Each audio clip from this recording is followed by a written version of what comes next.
नव्या आर्थिक वर्षाच्या पहिल्याच दिवशी 3 मोठ्या बँकांनी सर्वसामान्यांच्या खिशाला कात्री लावली आहे। आज 1 एप्रिल पासून एटीएम व्यवहारांशी संबंधित नियमांमध्ये मोठे बदल करण्यात आले आहेत। जर तुम्ही विचार न करता वारंवार एटीएम मधून पैसे काढत असाल तर आता तुम्हाला प्रत्येक व्यवहारावर 23 रुपये अतिरिक्त शुल्क द्यावे लागू शकते।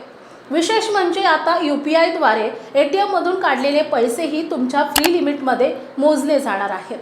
23 रुपयांचा अतिरिक्त चार्ज कसा वाचवाल?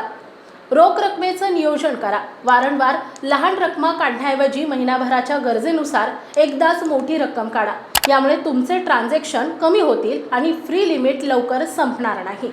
स्वतःच्या बँकेचे एटीएम वापरा।